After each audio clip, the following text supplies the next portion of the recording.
ಪ್ರೀತಿಯುಳ್ಳ ದೇವಜನರೇ, ನಿಮ್ಮೆಲ್ಲರನ್ನ ನೋಡುವುದರಲ್ಲಿ ನಾನು ಬಹಳ ಸಂತೋಷ ಉಳ್ಳವನಾಗಿದ್ದೇನೆ. ಈ ಶುಭವಾರ್ತೆ ಎಂಬ ಕಾರ್ಯಕ್ರಮವನ್ನು ನೋಡುತ್ತಾ ಇರುವಂಥ ನಿಮ್ಮೆಲ್ಲರನ್ನ ದೇವರು ಧಾರಾಳವಾಗಿ ಆಶೀರ್ವದಿಸಲಿ. ಇವತ್ತು ಒಂದು ಒಳ್ಳೆಯ ಶಿರೋನಾಮೆ ಅಥವಾ ಒಂದು ವಿಷಯವನ್ನು ನಿಮ್ಮ ಜೊತೆಯಲ್ಲಿ ನಾನು ಮಾತನಾಡಲಿಕ್ಕಿದ್ದೇನೆ. ದೇವರ ಚಿತ್ತವನ್ನು ತಿಳಿದುಕೊಳ್ಳುವುದು ಹೇಗೆ? ನಮ್ಮ ಜೀವಿತಕ್ಕಾಗಿ ದೇವರ ಚಿತ್ತವನ್ನು ತಿಳಿದುಕೊಳ್ಳುವುದು ಹೇಗೆ? ದೇವರ ಚಿತ್ತವನ್ನು ತಿಳಿದುಕೊಳ್ಳುವುದರ ಕುರಿತಾಗಿ ಸತ್ಯವೇದ ಏನು ಹೇಳುತ್ತದೆ? ದೇವರ ಚಿತ್ತವನ್ನು ನಮ್ಮ ಜೀವಿತದಲ್ಲಿ ತಿಳಿದುಕೊಳ್ಳುವುದು ಬಹಳ ಪ್ರಾಮುಖ್ಯವಾಗಿದೆ. ಯೇಸು ಸ್ವಾಮಿ ಹೇಳಿದರು, ನಿನ್ನನ್ನು ನೋಡುವುದಕ್ಕೆ ನಿನ್ನ ಸಹೋದರರು, ನಿನ್ನ ತಾಯಿ ಬಂದಿದ್ದಾರೆ. ಹಾಗೆ ಯೇಸು ಸ್ವಾಮಿ ಹೇಳ್ತಾ ಇದ್ದಾರೆ, ದೇವರ ಚಿತ್ತದಂತೆ ನಡೆಯುವವನೇ ನನಗೆ ತಮ್ಮನೂ ತಂಗಿಯೂ ತಾಯಿಯೂ ಆಗಬೇಕೆಂಬುದಾಗಿ ಮಾರ್ಕನ ಬರೆದ ಸುವಾರ್ತೆ 3ನೇ ಅಧ್ಯಾಯ 35ನೇ ವಾಕ್ಯದಲ್ಲಿ ಹೇಳ್ತಾ ಇದ್ದಾರೆ. ಹಾಗಾದರೆ ದೇವರ ಚಿತ್ತ ತಿಳಿಯುವುದು ಹೇಗೆ? ನೀವು ಯಾರನ್ನಾದರೂ ಚೆನ್ನಾಗಿ ತಿಳಿಯಬೇಕಂತ ಹೇಳಿದ್ರೆ ಅವರೊಂದಿಗೆ ನೀವು ಹೆಚ್ಚಿನ ಸಮಯವನ್ನು ಕಳೆಯಬೇಕು. ಅವರ ಒಟ್ಟಿಗೆ ನೀವು ಚೆನ್ನಾಗಿ ಬೆರೆಯಬೇಕು. ಅವರೊಂದಿಗೆ ಎಷ್ಟು ಹತ್ತಿರದಲ್ಲಿ ಇರ್ತೀರೋ ಅಷ್ಟು ಹೆಚ್ಚಾಗಿ ಅವರ ಕುರಿತಾಗಿ ನೀವು ತಿಳಿದುಕೊಳ್ತೀರ. ಹಾಗೆಯೇ ದೇವರ ಚಿತ್ತ ನಿಮ್ಮ ಜೀವಿತದಲ್ಲಿ ತಿಳಿಯಬೇಕಂತ ಹೇಳಿದ್ರೆ ಯೇಸುವನ್ನು ನೀವು ಹೆಚ್ಚು ತಿಳಿಯುವಾಗ, ಯೇಸು ಸ್ವಾಮಿಯ ಹತ್ತಿರದಲ್ಲಿ ನೀವು ಚೆನ್ನಾಗಿ ಬರುವಾಗ ನಿಮ್ಮ ಜೀವಿತದಲ್ಲಿ ದೇವರ ಚಿತ್ತವನ್ನು ತಿಳಿಯಲಿಕ್ಕೆ ಸಾಧ್ಯ. ಒಬ್ಬ ವ್ಯಕ್ತಿಯನ್ನು ಎಷ್ಟು ಹೆಚ್ಚಾಗಿ ನಾವು ತಿಳಿದುಕೊಳ್ಳುತ್ತೇವೆಯೋ ಅಷ್ಟಾಗಿ ನಾವು ಪರಿಚಿತರಾಗ್ತೇವೆ. ನೋಡಿ, ಕೆಲವು ಸಾರಿ ನಾವು ನೆನೆಸ್ಕೊಳ್ತೇವೆ, ದೇವರು ತನ್ನ ಚಿತ್ತವನ್ನು ನಮ್ಮಿಂದ ಮರೆ ಮಾಡಿದ್ದಾರೆ. ದೇವರು ತನ್ನ ಚಿತ್ತವನ್ನು ನಮ್ಮಿಂದ ಮರೆ ಮಾಡುವುದಿಲ್ಲ. ದೇವರ ಚಿತ್ತವನ್ನು ನಾವು ತಿಳಿದುಕೊಳ್ಳಬಾರದೆಂಬುದಾಗಿ ದೇವರು ಮುಚ್ಚಿಡಲು ಪ್ರಯತ್ನಿಸುವುದಿಲ್ಲ. ಅದನ್ನು ಬಯಲುಪಡಿಸಲು ಇಚ್ಛಿಸುತ್ತಾನೆ. ಹೇಳಬೇಕಂತ ಹೇಳಿದ್ರೆ ದೇವರ ಬಯಕೆ ಏನಂದರೆ ನಾವು ದೇವರ ಚಿತ್ತವನ್ನು ತಿಳಿಯಬೇಕೆಂಬುದಾಗಿ. ಹಾಗಾದರೆ ನೀವು ಕೇಳ್ಬೋದು, ಪಾಸ್ಟರ್, ಹಾಗಾದರೆ ನನ್ನ ಜೀವಿತದಲ್ಲಿ ದೇವರ ಚಿತ್ತವನ್ನು ತಿಳಿಯುವುದು ಹೇಗೆ? ಕೆಲವರು ಯೋಚನೆ ಮಾಡ್ತಾರೆ, ದೇವರ ಚಿತ್ತ ಅಂತ ಹೇಳಿದ್ರೆ ಒಂದು 100 ಪ್ರವಾದಿಗಳಿಗೆ ಕಾಲ್ ಮಾಡಿ 100 ಪ್ರವಾದಿಗಳಿಗೆ ತಲೆ ಕೊಟ್ಟು ನನ್ನ ಕುರಿತು ದೇವರ ಚಿತ್ತ ಏನು, ನನ್ನ ಕುರಿತು ದೇವರ ಚಿತ್ತ ಅಂತ ಕೇಳೋದು, ದೇವರ ಚಿತ್ತ ತಿಳ್ಕೊಬೋದು. ಹಾಗಲ್ರಿ. ದೇವರ ಚಿತ್ತವನ್ನು ತಿಳಿದುಕೊಳ್ಳುವುದು ಹೇಗಂತೇಳಿ ನಾನು 3 ಸಂಗತಿಗಳನ್ನು ನಿಮ್ಮೊಂದಿಗೆ ಹಂಚಿಕೊಳ್ಳಲಿಕ್ಕಿದ್ದೇನೆ. ಈ 3 ಸಂಗತಿಗಳನ್ನು ನೀವು ಅರ್ಥ ಮಾಡಿಕೊಳ್ಳುವುದಾದರೆ ನಿಮ್ಮ ಜೀವಿತದಲ್ಲಿ ದೇವರ ಚಿತ್ತವನ್ನು ನೀವು ಬಹಳ ಸರಳವಾಗಿ ತಿಳಿದುಕೊಳ್ಳಬಹುದು. ನಾವು ದೇವರೊಂದಿಗೆ ನಿಕಟವಾಗಿ ನಡೆದು ನಿಜವಾಗಿಯೂ ನಮ್ಮ ಜೀವಿತಕ್ಕಾಗಿ ಆತನ ಚಿತ್ತವನ್ನು ಬಯಸುವುದಾದರೆ ದೇವರು ನಮ್ಮ ಸ್ವಂತ ಆಸೆಗಳಿಗೆ ಕಡಿವಾಣ ಹಾಕ್ತಾರೆ. ಮೊದಲನೆಯದಾಗಿ ದೇವರ ಚಿತ್ತ ತಿಳಿಯಬೇಕಂತ ಹೇಳಿದ್ರೆ ನಮ್ಮ ಸ್ವಂತ ಹೃದಯದಲ್ಲಿರುವ ಆಸೆಗಳಿಗೆ ಕಡಿವಾಣ ಹಾಕಬೇಕು. ಅನೇಕ ಸಮಯಗಳಲ್ಲಿ ದೇವರ ಚಿತ್ತಕ್ಕಾಗಿ ಪ್ರಾರ್ಥಿಸುವಾಗ ನಮ್ಮ ಆಸೆಗಳನ್ನು ಶಿಲುಬೆಗೆ ಜಡೆಯದೆ ಅವುಗಳನ್ನು ನೆರವೇರಬೇಕೆಂಬ ಆಸೆಯಿಂದ ಪ್ರಾರ್ಥಿಸ್ತೇವೆ. ಆದುದರಿಂದ ನಾವೇನು ಹೊಂದುವುದಿಲ್ಲ. ಒಂದು ಸಾರಿ ಒಬ್ಬ ಯೌವನಸ್ಥ ತನ್ನ ಮದುವೆಗಾಗಿ ಪ್ರಾರ್ಥಿಸಿದನಂತೆ.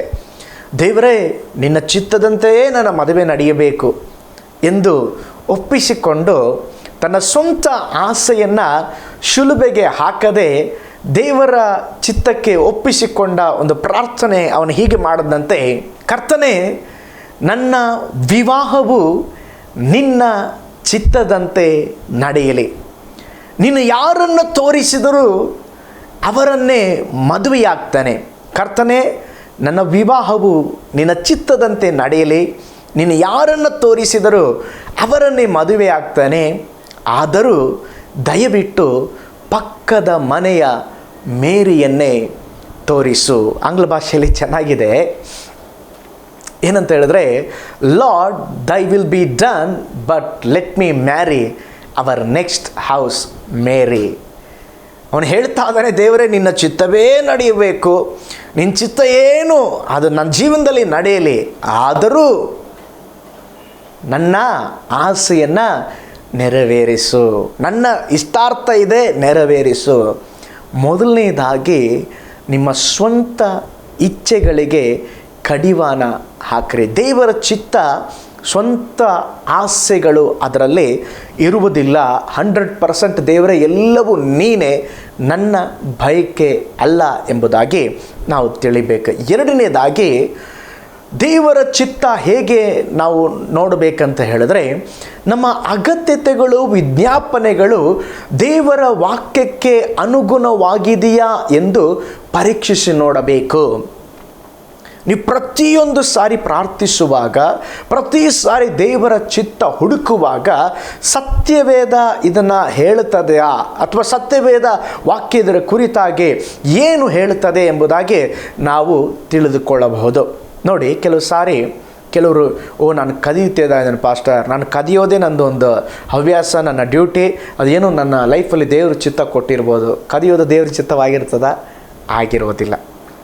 ದರೋಡೆ ಮಾಡೋದು ದೇವ್ರ ಚಿತ್ತವಾಗಿರ್ತದ? ಆಗಿರೋದಿಲ್ಲ. ನಾವು ನೋಡಿ, ಕೆಲವೊಂದು ವಾಕ್ಯಗಳನ್ನು ಓದುವಾಗಲೇ, ವಾಕ್ಯವನ್ನು ನಾವು ಗಮನಿಸುವಾಗಲೇ ನಾವು ಅರ್ಥ ಮಾಡಿಕೊಳ್ಬೋದು. ನೋಡಿರಿ, ಬೈಬಲ್ ಒಂದು ಒಳ್ಳೆಯ ಉದಾಹರಣೆ ಇದೆ, ಬಿಳಾಮನು. ಈ ಬಿಳಾಮನು ದೇವರ ಚಿತ್ತ ಏನಂದರೆ ಇಸ್ರಾಯೇಲ್ ದೇಶದ ಜನರನ್ನು ಆಶೀರ್ವದಿಸೋದು. ತಿರುಗಿ ಹೋಗಿ ಪ್ರೇಯರ್ ಮಾಡ್ತಾ ಇದ್ದಾನೆ, ದೇವರೇ ನಿನ್ನ ಚಿತ್ತ ಏನು ಅವ್ರನ್ನ ಮಾಡೋದು. ದೇವ್ರು ಹೇಳ್ತಾ ಇದ್ದಾರೆ ಅವನ್ನ ಆಶೀರ್ವದಿಸುತ್ತಿದ್ದಾರೆ. ತಿರುಗಿ ಹೋಗಿ ಅದನ್ನೇ ಕೇಳ್ತಾ ಇದ್ದಾನೆ. ಯಾಕೆಂತ ಹೇಳಿದ್ರೆ ಹಣದ ಆಸೆಗೆ ಬಿದ್ದು ಅವನ ದೇವರ ಚಿತ್ತ ಏನಂತ ಅವನಿಗೆ ಗೊತ್ತಿತ್ತು, ಆದರೂ ಹೋಗಿ ಅವನು ಪ್ರಾರ್ಥಿಸಿದನು. ನೋಡಿ, ನಮ್ಮ ಜೀವಿತದಲ್ಲಿ ನಾವು ದೇವರ ವಾಕ್ಯಕ್ಕೆ ಅನುಸಾರವಾಗಿದೆ ಎಂಬುದಾಗಿ ಪ್ರತಿಯೊಂದು ವಿಷಯವನ್ನು ನಾವು ಪರಿಶೋಧಿಸಿ ನೋಡುವವರಾಗಿರಬೇಕು. ಒಂದು ಸಾರಿ ಒಬ್ಬ ಸಹೋದರ ನನಗಾಗಿ ಪ್ರೇಯರ್ ಮಾಡಿರಿ ಪಾಸ್ಟರ್ ಅಂಥೇಳಿ ಅವರು ಕೇಳಿಕೊಂಡ್ರು. ನಮ್ಮ ಬಿಸ್ನೆಸ್ ಬಹಳ ನಷ್ಟವಾಗಿಬಿಟ್ಟಿದೆ, ಬಿಸ್ನೆಸ್ ಚೆನ್ನಾಗಿ ಬೆಳಿಬೇಕು ಪಾಸ್ಟರ್ ಒಂದು ಪ್ರೇಯರ್ ಮಾಡಿರಿ. ಕೇಳಿದೆ, ಬ್ರದರ್ ಏನು ಬಿಸ್ನೆಸ್ ಮಾಡ್ತಾ ಇದ್ದೀರಾ? ನಾವು ನಿಮಗಾಗಿ ಪ್ರಾರ್ಥನೆ ಮಾಡ್ತೇವೆ. ಏನಿಲ್ಲ ಪಾಸ್ಟರ್, ನಾನು ಒಂದು ಸಾರಾಯಿ ಅಂಗಡಿ ಇಟ್ಕೊಂಡಿದ್ದೇನೆ, ಜನ ಸಾರಾಯಿ ಕುಡಿಲಿಕ್ಕೆ ಜಾಸ್ತಿ ಜನ ಬರಬೇಕು, ಆ ಥರ ಒಂದು ಒಳ್ಳೆ ಬಿಸ್ನೆಸ್ ಆಗಬೇಕು, ಪ್ರೇಯರ್ ಮಾಡಿ. ಈ ಪ್ರಾರ್ಥನೆ ದೇವರ ಚಿತ್ತನ? ನಾವೇನು ಪ್ರೇಯರ್ ಮಾಡ್ತೇವೆ? ಸಾರಾಯಿ ಅಂಗಡಿ ಮುಚ್ಚಬೇಕು, ಸಾರಾಯಿ ಕುಡಿಬಾರ್ದು. ಈ ಬ್ರದರ್ ಏನಂತ ಪ್ರೇಯರ್ ರಿಕ್ವೆಸ್ಟ್ ಬಂದಿದ್ದಾರೆ? ಅವರ ಸಾರಾಯಿ ಅಂಗಡಿ ಬಿಸ್ನೆಸ್ ಜಾಸ್ತಿ ಆಗಬೇಕಂತ. ಇತರರನ್ನು ಸಂತೋಷ ಪಡಲು ನಾವು ಪ್ರಾರ್ಥಿಸಬಾರ್ದ್ರಿ. ದೇವರ ವಾಕ್ಯಕ್ಕೆ ವಿರೋಧವಾದ ಕಾರ್ಯಗಳಿಗಾಗಿ ಪ್ರಾರ್ಥಿಸುವುದು ದೇವರನ್ನೇ ಪರಿಹಾಸ್ಯ ಮಾಡುವಂಥದ್ದು. ನಮಗೆ ವಾಕ್ಯ ಇದು ತಪ್ಪೆಂಬುದಾಗಿ ಗೊತ್ತಾದರೆ ತಿರುಗಿ ಅದನ್ನು ತಗೊಂಡು ಹೋಗಿ ನಾನು ದೇವರ ಹತ್ರ ಕೇಳ್ತೀನಿ ಎಂಬುದಾಗಿ ನಾವು ಹಾಗೆ ಮಾಡಬಾರ್ದು. ಇನ್ನೊಬ್ಬರು, ಪಾಸ್ಟರ್ ನಮ್ಮ ಅತ್ತೆಗಾಗಿ ಪ್ರಾರ್ಥನೆ ಮಾಡಿ ಪಾಸ್ಟರ್. ನಾನು ನೆನೆಸ್ತು, ಎಂಥ ಒಳ್ಳೆ ಸೊಸೆ, ರೂತ್ ನಹೋಮಿ ಥರ ಎಂಥ ಒಳ್ಳೆ ಕಾಂಬಿನೇಷನ್. ಕೇಳಿದೆ, ಏನು ಸಿಸ್ಟರ್ ನಿಮ್ಮ ಅತ್ತೆಯವರಿಗಾಗಿ ಎಷ್ಟು ಪ್ರೀತಿ, ಏನು ಪ್ರೇಯರ್ ಮಾಡಬೇಕು? ಏನಿಲ್ಲ ಪಾಸ್ಟರ್, ಅವರು ಬೇಗನೆ ಪರಲೋಕಕ್ಕೆ ಹೋಗಬೇಕು, ಪ್ರೇಯರ್ ಮಾಡಿರಿ. ನೋಡಿರಿ, ಸೊಸೆ ಅತ್ತೆಗಾಗಿ, ಒಳ್ಳೆ ಆರೋಗ್ಯಕ್ಕಾಗಿ ಅಲ್ಲ, ಬೇಗನೆ ಎಲ್ಲಿ ಹೋಗ್ಬೇಕಂತೆ? ಪರಲೋಕ ಸೇರಬೇಕಂತೆ. ಇದು ದೇವರ ಚಿತ್ತದ ಪ್ರಾರ್ಥನೆನಾ? ಅಲ್ಲವೇ ಅಲ್ಲ. ಆದ್ದರಿಂದ ದೇವರ ಚಿತ್ತವನ್ನು ನಾವು ನಮ್ಮ ಜೀವಿತದಲ್ಲಿ ಹುಡುಕುವಾಗ ದೇವರ ವಾಕ್ಯ ಅದರ ಕುರಿತು ಏನು ಹೇಳುತ್ತದೆ ಎಂಬುದಾಗಿ ನಾವು ತಿಳಿದುಕೊಳ್ಳಬೇಕು. ಮೂರನೇದಾಗಿ, ಪರಿಸ್ಥಿತಿಗಳಿಗೆ ಅನುಸಾರವಾಗಿ ದೇವರ ಚಿತ್ತವನ್ನು ಹುಡುಕಬೇಡಿ. ದೇವರ ಚಿತ್ತ ಎನ್ನುವಂಥದ್ದು ಸರಿಯಾದ ನಡೆಸುವಿಕೆಯಾಗಿರುತ್ತದೆ. ನಮ್ಮಲ್ಲಿ ಅನೇಕರು ದೇವ ಸಮ್ಮುಖದಲ್ಲಿ ಕಾದಿರುವುದನ್ನು ಬಿಟ್ಟು ಕೇವಲ ಸೂಚಕ ಕಾರ್ಯಗಳಿಂದ ದೇವರ ಚಿತ್ತವನ್ನು ಹುಡುಕಲಿಕ್ಕೆ ಹೋಗುತ್ತಾರೆ. ದೇವರೇ, ಇವತ್ತು ನಾನು ಬಸ್ ಸ್ಟ್ಯಾಂಡಿಗೆ ಹೋಗ್ತೇನೆ, ಅಲ್ಲಿ ಬಸ್ ಬಂದರೆ ನಿಮ್ಮ ಚಿತ್ತ ಅಂತ ನಾನು ತಿಳ್ಕೊಳ್ತೇನೆ. ಬಸ್ ಸ್ಟ್ಯಾಂಡಿಗೆ ಬಸ್ ಬರುತ್ತಾ ಇಲ್ವಾ? ಬರುತ್ತೆ. ಆದರೆ ಕೆಲವು ಸಾರಿ ನಾವು ಪರಿಸ್ಥಿತಿಯನ್ನು ಇಟ್ಟು ದೇವ ಸಮ್ಮುಖದಲ್ಲಿ ಕಾಯುವುದಿಲ್ಲ. ಈ ವಿಧವಾದ ನಮಗೆ ಅನುಕೂಲವಾದ ಪರಿಸ್ಥಿತಿಗಳನ್ನ ಇಟ್ಕೊಂಡು ದೇವರ ಚಿತ್ತವನ್ನು ಹುಡುಕಲಿಕ್ಕೆ ಹೋಗ್ತೇನೆ. ಮದುವೆ ಹುಡುಗಿ ನೋಡಲಿಕ್ಕೆ ಹೋಗುವಂಥ ವ್ಯಕ್ತಿಗಳು, ಇವತ್ತು ನಾನು ಮನೆಗೆ ಹೋಗ್ತೇನೆ, ಆ ಹುಡುಗಿ ನೋಡಲಿಕ್ಕೆ, ಆ ಹುಡುಗಿ ಬಂದು ನನಗೆ ಟೀ ಕೊಟ್ಟರೆ ಅವಳೇ ನನ್ನ ಭವಿಷ್ಯದ ಸಂಗಾತಿ ಎಂಬುದಾಗಿ ತಿಳಿದುಕೊಳ್ತೇನೆ. ನೀವು ಯಾರ ಮನೆಗೆ ಹೋದರೂ ಅಲ್ಲಿ ಹುಡುಗಿನೇ ಟೀ ತಂದು ಕೊಡೋದು. ನೋಡಿರಿ, ಆ ಪರಿಸ್ಥಿತಿಗೆ ನಾವು ನಮ್ಮ ಅನುಕೂಲಕ್ಕೆ ಆ ಪರಿಸ್ಥಿತಿಗೆ ನೋಡ್ಕೊಂಡ್ಬಿಟ್ಟು ನಾವೇನು ಮಾಡ್ತಾ ಇದ್ದೇವೆ? ದೇವರ ಚಿತ್ತವನ್ನು ಹುಡುಕ್ಲಿಕ್ಕೆ ನೋಡ್ತೇವೆ. ನೋಡ್ರಿ, ನಮಗೆ ಈಗ ಕಡಿಮೆ ಆಗಿದೆ. ಕೆಲವು ವರ್ಷಗಳ ಹಿಂದೆ ಈ ಗಿಳಿ ಇಟ್ಕೊಂಡ್ಬಿಟ್ಟು ಅದರಲ್ಲಿ ಏನೋ ಒಂದು ಕಾಡೆಲ್ಲ ಇಡ್ತಾಯಿದ್ರು. ಗಿಳಿಶಾಸ್ತ್ರ ಕೇಳಿದ್ದೀರಲ್ವ, ಗಿಳಿಶಾಸ್ತ್ರ ಇಟ್ಕೊಂಡು ಅವನು ಹೋಗಿ ನಿಮ್ಮ ಹೆಸರೇನ್ರಿ ಅಂತ ಕೇಳ್ತಾ ಇದ್ದ. ಅವನು ಕೇಳ್ಬಿಟ್ಟು ಮತ್ತು ಆ ಗಿಳಿಗೆ ಹೇಳ್ತಾ ಇದ್ದ. ಗಿಳಿ ಒಳಗಡೆ ಏನೋ ಒಂದು ತೊಗೊಂಡು ಬಂದ್ಬಿಟ್ಟು ಕೊಡ್ತಾ ಇದ್ದ. ಅದನ್ನು ನೋಡಿಬಿಟ್ಟು ನಿಮ್ಮ ಭವಿಷ್ಯ ಹಿಂಗೆ ಅಂತೇಳಿ ಗಿಳಿಶಾಸ್ತ್ರ ಹೇಳ್ತಾ ಇದ್ದ. ಈಗ ನಾವು ರಕ್ಷಣೆ ಹೊಂದಿದ್ದೇವೆ, ಏಸಪ್ಪನ ನಂಬಿದ್ದೇವೆ. ಅಯ್ಯೋ ಪಾಸ್ಟ್ರೇ, ನಾವು ಗಿಳಿಶಾಸ್ತ್ರ ಎಲ್ಲ ಕೇಳೋದಿಲ್ಲ, ನಾವು ಪಕ್ಕ ಪೆಂತೆಕೋಸ್ತ ಆಗಿಬಿಟ್ಟಿದ್ದೇವೆ, ನಾವು ದೇವರ ಮಕ್ಕಳಾಗ್ಬಿಟ್ಟಿದ್ದೇವೆ. ಗಿಳಿಶಾಸ್ತ್ರ ಕೇಳ್ತಾ ಇಲ್ಲ. ಗಿಳಿಶಾಸ್ತ್ರ ಇರುವ ಹಾಗೆ 100 ಪಾಸ್ಟ್ರ್ ಹತ್ರ ಹೋಗಿ 100 ಪಾಸ್ಟ್ರಿಗೆ ಫೋನ್ ಮಾಡಿ ಕೇಳ್ತಾ ಇದೆ. ಅದಕ್ಕೆ ಏನು ವ್ಯತ್ಯಾಸ ಅಲ್ರಿ? ನೀನು ಕೂತ್ಕೊಂಡು ಪ್ರೇಯರ್ ಮಾಡಬೇಕು. ನೀನು ಕೂತ್ಕೊಂಡು ದೇವರೇ ನನ್ನ ಚಿತ್ತ ಏನೆಂಬುದಾಗಿ ನೀನು ದೇವ್ರ ಹತ್ರ ಹೇಳಬೇಕು. ತುಂಬ ಕಾಲ್ ಬರ್ತದೆ ನನಗೂ ಕೂಡ, ಪಾಸ್ಟರ್ ನನ್ನ ಬಗ್ಗೆ ಏನು ಪಾಸ್ಟರ್, ನಿಮ್ಮ ಬಗ್ಗೆ ಏನು ದೇವ್ರ ಹತ್ರ ಕೇಳ್ರಿ, ನನ್ನ ಹತ್ರ ಕೇಳಿದ್ರೆ ನಾನು ಆ ಥರ ನಿಮಗೆ ನಿಮ್ಮ ಚಿತ್ತ ಏನು, ನಿಮ್ಮ ಚಿತ್ತ ಏನು, ನಿಮ್ಮ ಚಿತ್ತ ಅಂತ ಹೇಳಿದ್ರೆ ನಾನು ಗಿಳಿಶಾಸ್ತ್ರ ಥರನೇ ಆಗ್ಬಿಡ್ತಾನೆ. ಆ ಥರ ದೇವ ಮಕ್ಕಳು ನಾವು ಮಾಡಬಾರ್ದ್ರಿ. ನಾವು ಕಾಯಬೇಕು, ನಾವು ದೇವ ಸಮ್ಮುಖದಲ್ಲಿ ಪ್ರಾರ್ಥನೆ ಮಾಡಬೇಕು. ದೇವ್ರು ನಿಮ್ಮ ಜೊತೆ ಮಾತಾಡ್ತಾರೆ. ಪ್ರಾರ್ಥನೆ ಮಾಡಿರಿ, ದೇವರ ವಾಕ್ಯವನ್ನು ಓದ್ರಿ. ದೇವರು ನೇರವಾಗಿ ನಿಮ್ಮ ಜೀವನದಲ್ಲೇ ದೇವರು ಕ್ರಿಯೆ ಮಾಡ್ತಾರೆ. 100 ಜನರ ಹತ್ರ ಹೋಗಿ 100 ತಲೆ ಕೊಡ್ತೇವೆ. 100 ಜನರು, 100 ಪಾಸ್ಟ್ರು, 100 ಪ್ರವಾದಿಗಳು 100 ಥರ ಹೇಳ್ತಾರೆ. ಮುಂಚೆ ಆದರೂ ಸ್ವಲ್ಪ ಸಮಾಧಾನವಾಗಿರ್ತೀಯ, ಈಗ 100 ವಿಷಯ ಕೇಳಿ ನಿನ್ನ ಲೈಫ್ ಫುಲ್ ಗಲಿಬಿಲಿ ಆಗಿಬಿಟ್ಟದೆ. ಪ್ರವಾದನೆ ಇದೆ, ಅವ್ರು ಬಂದು ನಿಮ್ಮ ದೇವರ ಚಿತ್ತ ನಿಮಗೆ ತಿಳಿಸೋದಕ್ಕೆ ಕೆಲವು ಸಾರಿ ಪ್ರವಾದನೆ ನೇರವಾಗಿ ಬಂದು ಮಾತನಾಡ್ತಾರೆ, ಅದು ಬೇರೆ ವಿಷಯ. ನಾವಾಗಲೇ ಅವ್ರನ್ನ ಫೋರ್ಸ್ ಮಾಡೋದು, ಪಾಸ್ಟರ್ ನನ್ನ ಬಗ್ಗೆ ಏನ್ರಿ, ನನ್ನ ಬಗ್ಗೆ ಏನ್ರಿ, ನನ್ನ ಮಗಳ ಬಗ್ಗೆ ಏನ್ರಿ, ನನ್ನ ಮಗನ ಬಗ್ಗೆ ಏನ್ರಿ. ಎಲ್ಲ ದೇವರು ಆಲ್ರೆಡಿ ನಿಮ್ಮ ಕುರಿತು ಯೋಜನೆ ಹಾಕಿದ್ದಾನೆ. ನೀನು ಕೂತುಕೊಂಡು ಪ್ರಾರ್ಥನೆ ಮಾಡಿ ದೇವರ ಚಿತ್ತವನ್ನು ತಿಳಿದುಕೊಳ್ಳಬೇಕು. ಹಾಗಾದರೆ ದೇವರ ಚಿತ್ತ ಹೇಗೆ ತಿಳ್ಕೋಬಾರ್ದು? ಈ 3 ಸಂಗತಿಯನ್ನು ನಾನು ಹೇಳಿದೆ. ದೇವರ ಚಿತ್ತವನ್ನು ಹೇಗೆ ತಿಳ್ಕೋಬೇಕ್ರಿ? ಪ್ರಾರ್ಥನೆಯ ಮೂಲಕ, ಬೇರೆ ಯಾವುದೂ ಇಲ್ಲ.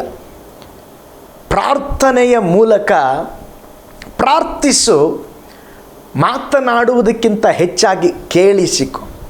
ಇವತ್ತು ನಾವೇನು ಮಾಡ್ತಾ ಇದ್ದೀವಿ ಅಂತ ಹೇಳಿದ್ರೆ, ಪ್ರೇಯರ್ ಮಾಡ್ತಾ ಇದ್ದೇವೆ, ಕೇಳಿಸ್ಕೊಳ್ತಾ ಇಲ್ಲ. ಪ್ರತಿ ದಿವಸ ನೀನು ಅರ್ಧ ಗಂಟೆ ಪ್ರಾರ್ಥನೆ ಮಾಡಿದ್ರೆ 15 ನಿಮಿಷ ಪ್ರಾರ್ಥನೆ ಮಾಡು, 15 ನಿಮಿಷ ಕೂತ್ಕೋ. ಸ್ವಾಮಿ ಈಗೋ ಇದ್ದೇನೆ, ಮಾತನಾಡು. ನಾವು ಕೇಳಿಸ್ಕೊಳ್ತಾ ಇಲ್ಲ. ದೇವರ ವಾಕ್ಯ ಹೇಳ್ತಾ ಇದೆ, ನಾವು ಪ್ರಾರ್ಥನೆ ಮಾಡಬೇಕು, ಅದರೊಟ್ಟಿಗೆ ಕೇಳಿಸಿಕೊಳ್ಳಬೇಕು. ಕೀರ್ತನೆ 143 10ನೇ ವಾಕ್ಯ ಹೇಳ್ತದೆ, ದೇವರೇ ನಿನ್ನ ಚಿತ್ತದಂತೆ ನಡೆದುಕೊಳ್ಳುವುದನ್ನು ನನಗೆ ಕಲಿಸು. 2 ದೇವರ ಚಿತ್ತ ಹೇಗೆ ತಿಳ್ಕೊಬೋದು ಅಂತ ಹೇಳಿದ್ರೆ, ದೇವರ ವಾಕ್ಯ.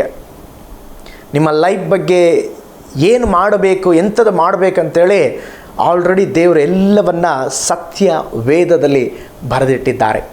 ದೇವರ ವಾಕ್ಯವನ್ನು ಓದ್ರಿ. ನಿಮ್ಮ ಜೀವಿತಕ್ಕೆ ಸತ್ಯವೇದ ನಿಮ್ಮನ್ನು ಸರಿಯಾಗಿ ನಡೆಸುವಂಥ ಗೂಗಲ್ ಮ್ಯಾಪ್. ಕೆಲವು ಸಾರಿ ಗೂಗಲ್ ಮ್ಯಾಪ್ ಕೂಡ ತಪ್ಪಾಗಿ ಎಲ್ಲೋ ಕರ್ಕೊಂಡೋಗ್ಬಿಡ್ತದೆ. ಆದರೆ ಸತ್ಯವೇದ ಹಾಗಲ್ಲ. ನಿನ್ನ ಜೀವಿತದಲ್ಲಿ ಎಲ್ಲಿ ಹೋಗಬೇಕು, ಸರಿ ದಾರಿಯಲ್ಲಿ ದೇವರು ನಿನ್ನನ್ನು ಕರ್ಕೊಂಡು ಹೋಗ್ತಾರೆ. ದೇವ್ರ ಚಿತ್ತ ನಿಮ್ಮ ಜೀವನದಲ್ಲಿ ತಿಳ್ಕೋಬೇಕಾ? ದೇವರ ವಾಕ್ಯವನ್ನು ಅಧಿಕವಾಗಿ ಓದ್ರಿ. 3ನೇದಾಗಿ ದೈವಿಕವಾದ ಆಲೋಚನೆಯನ್ನು ಹುಡುಕ್ರಿ. ನಿನಗೆ ಬೇಕಾಗಿರುವಂಥ ಆಲೋಚನೆ ಅಲ್ಲ, ಆದರೆ ದೇವರೇ ನಿನ್ನ ಚಿತ್ತ ಏನು ಎಂಬುದಾಗಿ ದೇವರ ಹತ್ರ ಕೇಳ್ರಿ. ನೋಡ್ರಿ, ಕೆಲವು ಸಾರಿ ನಿಮಗೆ ಅನುಕೂಲವಾದ ಕಾರ್ಯ ಆಲ್ರೆಡಿ ನೀವೇ ಡಿಸೈಡ್ ಮಾಡಿಬಿಟ್ಟಿರ್ತೀರ. ಈ ಥರ ಆಗಬೇಕು, ಈ ಥರ ಆಗಬೇಕಂತೇಳಿ ತಿರುಗಿ ಪಾಸ್ಟ್ರ್ ಹತ್ರ ಹೋಗಿ, ಪಾಸ್ಟ್ರ್ ಇದ್ರ ಬಗ್ಗೆ ಏನು? ಆಗ ಅವ್ರು ಏನು ಮಾಡ್ತಾರೆ, ಕೆಲವು ಸಾರಿ ನಿಮಗೆ ಅನುಕೂಲವಾದ ಕಾರ್ಯವನ್ನೇ ಅವ್ರು ಹೇಳಿಬಿಡ್ತಾರೆ. ದೇವರ ಚಿತ್ತ ಹಾಗೆ ಹುಡುಕಬಾರ್ದ್ರಿ. ನಾವು ದೈವಿಕ ಆಲೋಚನೆಯನ್ನು ಹುಡುಕು, ನಿನ್ನ ಆಲೋಚನೆಯನ್ನು ಹುಡುಕಬೇಡ.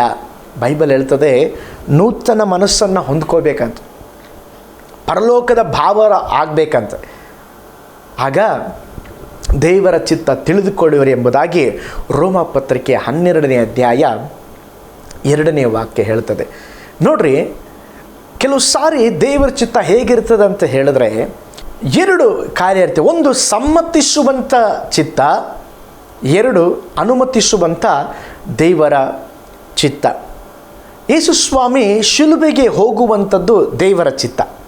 ಯೇಸುಸ್ವಾಮಿ ಪ್ರೇಯರ್ ಮಾಡಿದರು, ದೇವರಿದು ಬಹಳ ಕಷ್ಟ ತಂದೆಯೇ, ಸಾಧ್ಯವಾದರೆ ಈ ಪಾನ ಪಾತ್ರೆಯನ್ನು ನನ್ನಿಂದ ತೆಗೆದು ಬಿಡು, ಈ ಕಷ್ಟ ನನಗೆ ಬೇಡ. ಆದರೆ ಅವರು ಗೆತ್ಸೆಮನೆ ತೋಟದಲ್ಲಿ ಪ್ರಾರ್ಥನೆ ಮಾಡಿದ್ರು. ಕೊನೆಯದಾಗಿ ಹೇಳ್ತಾ ಇದ್ದಾರೆ, ತಂದೆಯಾದ ದೇವರೇ, ನನ್ನ ಚಿತ್ತ ಅಲ್ಲ, ನಿನ್ನ ಚಿತ್ತವೇ ನೆರವೇರಲಿ, ನಿನ್ನ ಚಿತ್ತದಂತೆ ನಡೆಸು.